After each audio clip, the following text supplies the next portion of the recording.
الحمد لله وكفى والصلاة والسلام على من لا نبي بعده أما بعد فأعوذ بالله من الشيطان الرجيم بسم الله الرحمن الرحيم وعن أنس رضي الله عنه قال قال رسول الله صلى الله عليه وسلم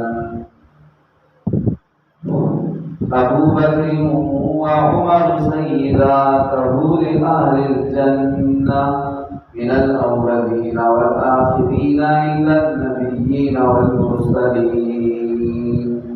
وعن حذيفة رضي الله عنه قال قال رسول الله صلى الله عليه وسلم إني لا أدري ما بقى لي فيكم فاقتدوا بالذين من بعدي أبي بكر وعمر.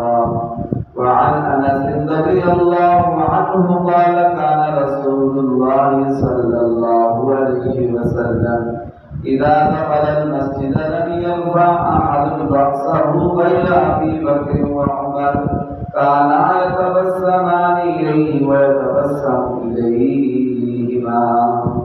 وعن ابن عمران وعن ابن عمر أن النبي صلى الله عليه وسلم خرج ذات يوم دخل المسجد وأبو بكر وعمر أحدهما عن يمينه والآخر عن شماله وهو آخذ بأيديهما فقال هكذا نبعث يوم القيامة. میرے معزز سامعین ناظرین کرام، اس ذوالحجہ کا مہینہ بالکل اپنی آخری سانس لے رہا ہے. ایک دو دن رہ گئے ذوالحجہ کے ختم ہونے میں. آج تقریباً 28 ذوالحجہ 28 یا 29 ہے. تو 27 ذوالحجہ کو حضرت عمر رضی اللہ تعالیٰ عنہ کو مصلی رسول پر فجر کی نماز پڑھاتے ہوئے ایک کافر مجوسی آتش پرست غلام نے، جس کا نام ابو لؤلؤ فیروز تھا، خنجروں کے وار کر کے شدید زخمی کر دیا تھا. اور پھر یکم محرم الحرام کو حضرت عمر رضی اللہ تعالیٰ عنہ ان زخموں کی داغ نہ لاتے ہوئے شہید ہو گئے. اور یہ حضرت عمر رضی اللہ تعالیٰ عنہ کی ایک دعا تھی جو اللہ تعالیٰ نے اس طرح قبول فرمائی. حضرت عمر جب تھوڑی عمر زیادہ ہو گئی اور 10 سال حکومت کے ہو گئے تو حضرت عمر رضی اللہ تعالیٰ عنہ اللہ تعالیٰ سے دعا مانگا کرتے تھے کہ اے اللہ تعالیٰ اللہم ارزقنی شہادۃ فی سبیلک ببلد رسولک. اے اللہ مجھے اپنے راستے کی اور اپنے پیارے محبوب حضرت محمد مصطفیٰ کے شہر میں مجھے شہادت کی موت عطا فرما. اللہ تعالیٰ نے دعا ایسی قبول فرمائی.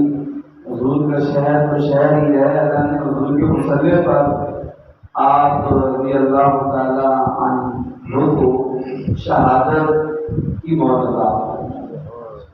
موت جتنا مرضی بندہ نیک ہو اس کو موت کی تکلیف ہوتی ہے، لیکن جو بندہ شہید ہوتا ہے اس کو موت کی سختیوں سے اللہ تعالیٰ بچا لیتے ہیں. وہ ایسے اس کی روح نکل جاتی ہے جیسے مکھن کے اندر سے بال آرام کے ساتھ جو نکل جاتے ہیں. اور پھر شہید کا قطرہ زمین پر گرنے سے پہلے اللہ تعالیٰ اس شہید کے سارے گناہوں کو معاف فرما. تو اسی لیے آج کل کے جلوس میں جو حدیث پاکہ میں نماز کے بعد نمازوں کے بعد درس دیتا ہوں، اس میں حضرت عمر رضی اللہ تعالیٰ عنہ اور اس کے ساتھ حضرت ابو بکر رضی اللہ تعالیٰ عنہ کے فضائل اور مناقب پر جو ہمارے پیارے نبی صلی اللہ علیہ وسلم کی احادیث ہیں وہ آپ کو ایک ایک دو پڑھ کر سناتا ہوں تاکہ ہمارے دلوں کے اندر اصحاب رسول کی اور اہل بیت کی محبت پیدا ہو. جب محبت پیدا ہو جائے گی تو ان کے نقش قدم پر چلنا آسان ہو جائے. جب کسی کی محبت انسان کے دل میں آ جاتی ہے پھر اس کی ہر بات ماننا انسان کے لیے آسان ہو جائے۔ آپ نے دیکھا ہے کہ جو عاشق مجازی ہوتے ہیں، مجازی عشق میں گرفتار ہوتے ہیں، وہ اپنے محبوب کی خاطر جن کو ان سے محبت ہوتی ہے، وہ اپنے محبوب کی خاطر کتنے مشکل کام جو ہے وہ کرتے ہیں۔ مجھے سوچ کر حیران ہو جاتا ہے کہ کام اس نے کیسے کیے ہوں گے۔ تو جس کو سچی محبت ہو جائے اللہ تعالیٰ سے، اللہ کے پیارے محبوب سے اور محبوب کے پیارے یاروں سے، ابو بکر، عمر، عثمان و علی سے، تو ان کے نقش قدم پر چلنا اس کے لیے کتنا آسان ہو جائے۔ راستے میں جتنی مرضی مشکلات آتی ہوں، رکاوٹیں آتی ہوں، وہ اس کے لیے برداشت کرنا آسان ہو جائے۔ پھر آگے 10 محرم ڈالا، حضرت امام حسین رضی اللہ تعالیٰ عنہ جو حضور کے نواسے ہیں، ان کی شہادت کا دن ہے، اس لیے پھر یکم محرم کے بعد انشاءاللہ ان کے فضائل و مناقب پر جو احادیث ہیں ان کا درس انشاءاللہ کیا جائے گا۔ آج جو میں نے آپ کے سامنے 3 احادیث پڑھی ہیں، تو میں سب سے پہلے جو حدیث پاک ہے اس میں میرے اور آپ کے پیارے نبی حضرت محمد مصطفیٰ صلی اللہ علیہ وآلہ وسلم نے ارشاد فرمایا،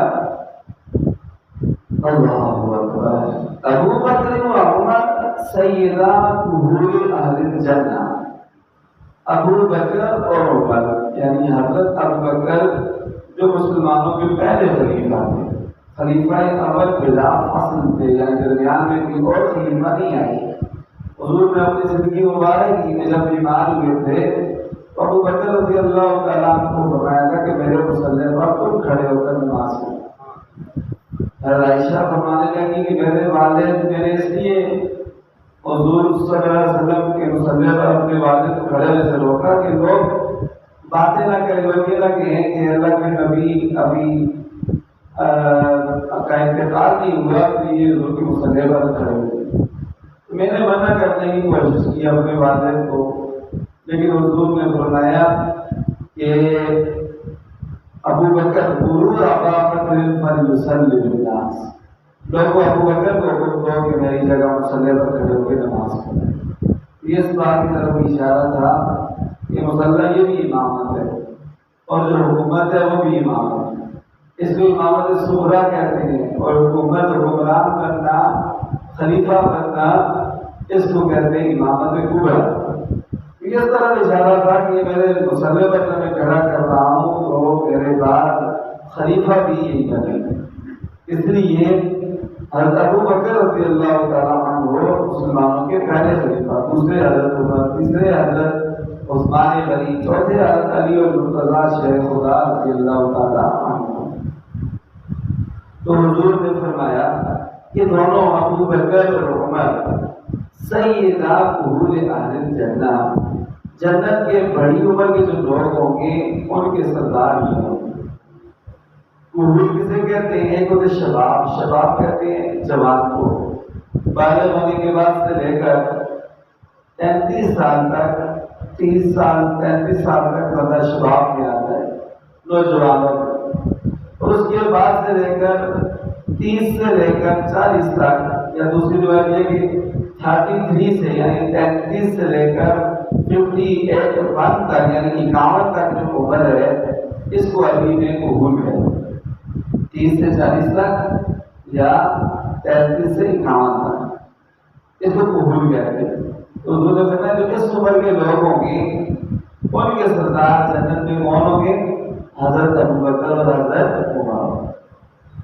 اب یہ جو فرمائی عمر یہ دنیا کے حساب سے ہے، جنت میں بوڑھا نہیں ہوگا، پتہ یعنی 33 سے اوپر جائے گی، سب کی عمر جنت میں 33 سال ہوگی، 33 سال ہوگی، نہ اس سے بڑھے گی نہ کم ہوگی جنت میں۔ یہ دنیا کے اعتبار سے، دنیا میں جو نوجوان تھے یعنی بالغ ہونے کے بعد لے کر 30-33 سال تک، ان کے سردار کو جنت میں بغیر کسی شک و شبہ کے وہ حضرت حسن اور حضرت حسین رضی اللہ تعالیٰ عنہ۔